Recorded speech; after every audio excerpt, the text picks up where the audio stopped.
The Resistance, Opportunities Lost, Chapter 6 of The Continuing Past by Renato and Leticia Constantino. Resistance movement in the Philippines was almost subservient to the requirements of American military strategy and its directing hand in the Pacific, which is General Douglas MacArthur. Leaders of most guerrilla were USAF officers. Some had been cut off during the hasty retreat to Bataan, some managed to escape from the Bataan prior to its surrender, and others had refused to obey General Wainwright's surrender. The first major objective of every group was to establish contact with MacArthur. MacArthur's headquarters received a message from Captain Nakar saying that your victorious return is the nightly subject of prayer in every Filipino home. MacArthur wants a strong guerrilla movement to help him retake the Philippines.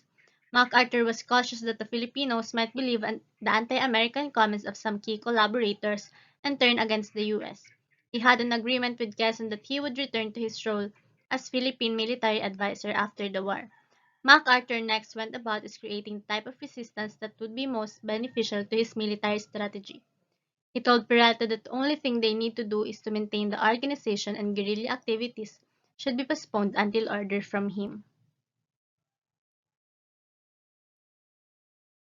Early in 1943, MacArthur delegated the duty of organizing, supplying, and coordinating the Filipino guerrilla to Courtney Whitney, his old friend.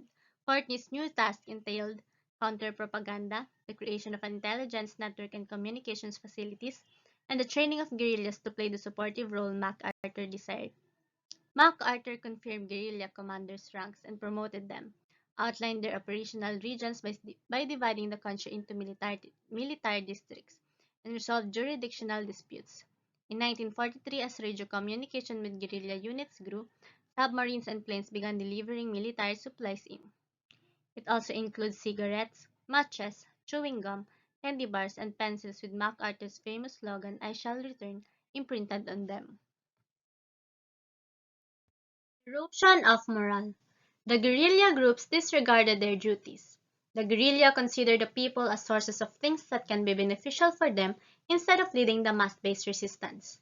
Courtney Whitney complained that the order from MacArthur to lie low was occasionally violated by overzealous guerrilla leaders. Their issue is that what good would it be to maintain an armed force if it avoided combat?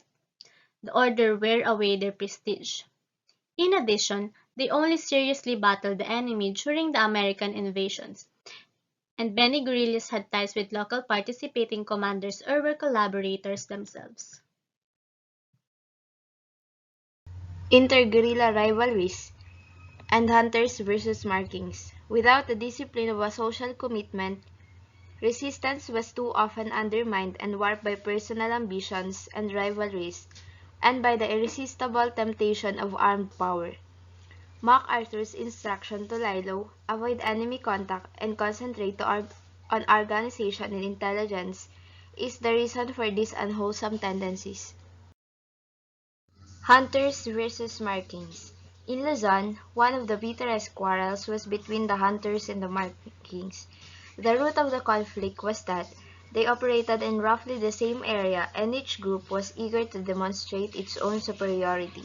Bad blood began when the hunters suspected Markings men of stealing their rifles. They often appeared to be more interested in their petty rivalry than in fighting the Japanese. No political objectives. Guerrilla units recruited indiscriminately because they had no political or social goals. Not a few in the leadership saw the resistance as a way to build status and following in preparation for future political careers. Their reasons for joining guerrilla units. Many of those who enlisted were true nationalists who despised the Japanese for plundering their homeland. Other reasons: to avenge the torture, death, or rape of a family member, to escape arrest for some crime committed, to satisfy sense of adventure, to gain prestige and authority, and to escape harassment by other guerrilla. But whatever their private motivations, once they had joined, they regarded themselves as patriots whose self-sacrifice deserves civilian recognition and support. excesses, and disillusionment. The guerrillas felt vindicated in getting food and other supplies to the people in Barrio. When they entered the barrio, they expected the best in food and entertainment. At first, these were willingly and even enthusiastically given. The people were proud of their fighting men who were going to protect them from the Japanese. But as time goes by, people were being abused by the guerrillas. They get whatever pleased them and torture or kill people and even rape women who caught their attention. Many were dismayed to witness different guerrilla groups fighting each other rather than attacking Japanese targets. Hukbalahap or Hukbong Bayan Laban sa Hapon, created on March 29, 1942. They were loved, feared, or hated as the Hooks.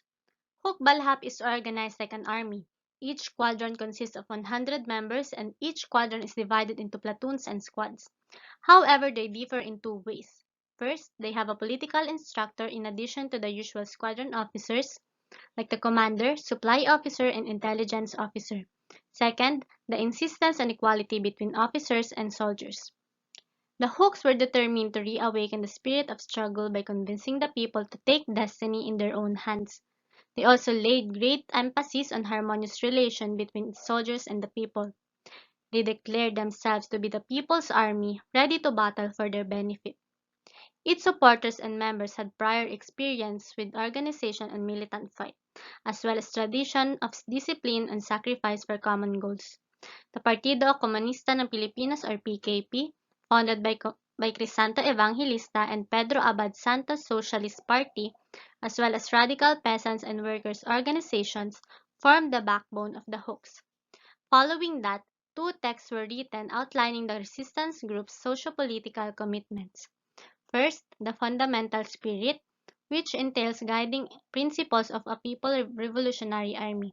And second, the iron disciplines, which includes the duties and privileges of a Hook soldier. Hooks suffered from certain organizational weakness. When communist and socialist parties join, problems arise since they haven't forgotten their respective backgrounds.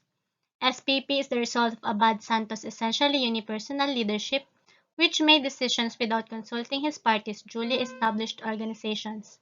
They were having trouble adapting to the PKP's more disciplined work style and tighter organizational structure. Another weakness was the laxity in the admission of members into the Hook organization. Hook leaders continued their pre-war work of education and politicization. Every squadron's political instructor will have a meeting here to discuss how they struggle and their goal for guerrilla and civilian unification. Education, politicization, and morale building were carried out by means of leaflets and underground newspaper. Beginning in mid-1942, Katubusan has been the primary Hook periodical during the occupation.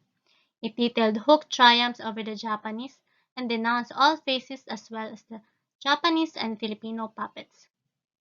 They produced 3,000 to 5,000 copies each issue, and peasant leaders and trade unionists and university people were the editors. Barrier United Defense Corps or BUDC. Hooks called the BUDCs to guard the barrio inhabitants when law and order collapsed and the bandit group began preying on individuals. BUDC provide political education, experience, and knowledge in self-government to people. It also strengthened the people's commitment to support the resistance. BUDCs were the underground counterpart of the Japanese-sponsored Neighborhood Association. BUDC was governed by a People's Council elected by all residents above 18 years of age. People's Council functions were Hook support organization and the governing body of the community. With the cooperation of the neighborhood, the people gathers food, supplies, money, and intelligence information for the Hooks. In the Hook network, they also serve as communication links. They were also in charge of the affairs of the village. This organization, according to Luis Daruc, has 500,000 active members. There were also legal system in the organized neighborhood. Any criminal or civil action involving locals was scheduled for a public trial. The jury, which consists of council members and other people, will make the final judgment. Trial by jury was a democratic innovation in the Philippines. This resulted in deepening the involvement of the residents in policing their own community. although they are not really familiar with the legal system at first, but now the judicial decision were in their hands. That's when the Bari folk felt that they are in peace and in safe place, as the Hook guerrilla protect them, not only on the Japanese but also on criminals.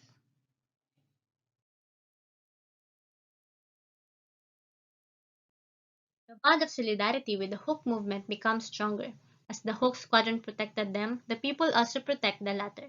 Their loyalty with the Hook is very evident as many suffered from torture rather than betraying the Hooks. People in the organized barrio were the principal source of Hook power in Central Luzon. Because the people of Central Luzon wanted a more equitable share of the harvest, the war gave them the opportunity to settle scores with their landlord enemies. Landlords were anti-Japanese earned a percentage of the harvest based on their financial standing and family size, and collaborators received nothing. The PKP aimed to moderate anti-landlord animosity and discourage indiscriminate killings for personal revenge. Hooks in the U.S. The Communist Party pledged its loyalty to the Philippines and United States administrations. The Hooks subsequently tried to contact other guerrilla groups on the possibility of setting up a guerrilla command, but reactions ranged from hostile to indifferent. The Americans wanted to include the Hooks in their general guerrilla strategy, but the Hook commanders, though willing to follow the Americans in military matters, insisted on pursuing their own political program. The Hook resistance was staged in the context of the Commonwealth government and the United States return to power, which is why the Hook raised both Filipino and American flags when they entered and temporarily conquered Nueva Ecija. They also looked after and safeguarded any American passing through their territory. The proclaimed goals of the Hooks are independence and democracy. By independence, they still meant the one promised by the Americans, and while democracy as they practiced, it ensured more people's participation in a more equitable division of agricultural produce. The Hooks did not confiscate land or change property relations. Opportunities lost.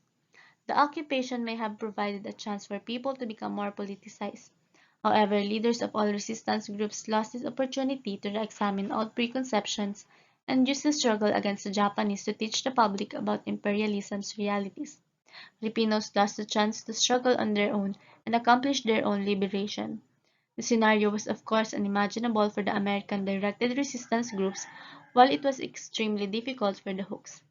Apart from being devoted to the anti-fascist union, they reportedly feared alienating too many anti-Japanese but still pro-American elements if they brought up the discussion of American imperialism. The transition of resistance into a national liberation fight was difficult to justify because the date for independence had been established, and the people as a whole did not recognize the restrictions on that independence. If the leadership had not considered the masses' poor awareness, the Hook movement may not have grown as quickly as it did. They missed the chance to warn their members and sympathizers of possible post-war American maneuvers. As a result, despite the fact that the Hook program was based on the return of American sovereignty, the Americans moved quickly to deny them a position in the post-war power structure. Two collaborations. The resistance in the Philippines was done in the context of the restoration of American power. During the occupation, two collaborations coexisted: collaboration with the Japanese and collaboration with the Americans. Many Japanese collaborators privately professed American patriotism, while those who tried to justify their collaboration with the Japanese by rejecting American colonialism were eager to accept Japanese rule over Asia. In either case, the principal loyalty was not to the Philippine national liberation. Those who allied with the Japanese were considered traitors and guerrilla leaders were viewed as heroes. The euphoria of liberation when almost all Filipinos were vocally displaying their support to the Americans added a dramatic dimension to collaboration. Collaboration with the Japanese was largely seen as betrayal against the United States. Those who fought in the resistance should not be immediately considered heroes, and those who worked with the Japanese must overcome the challenge of convincing that they were not traitors. Advance and retreat. During the occupation, the people's revolutionary tendencies were reawakened as they engaged in active struggle or concealed resistance. This was an advance but also a retreat, because the overall American direction of the resistance movement resulted in a strengthening of colonial ties with the U.S. In many areas controlled by resistance forces, it was the early 1900s all over again, with shadow local governments coexisting with the official governments. There was, however, one great difference. During the resistance against the Japanese, the shadow governments were fighting one invader but waiting for the return of another. People's libertarian tendencies were not as strong as they were during the resistance to the United States at the turn of the century. After 40 years of American tutelage, they could plan their national goals only within the context of American victory. As a result, the occupation was a wasted national opportunities.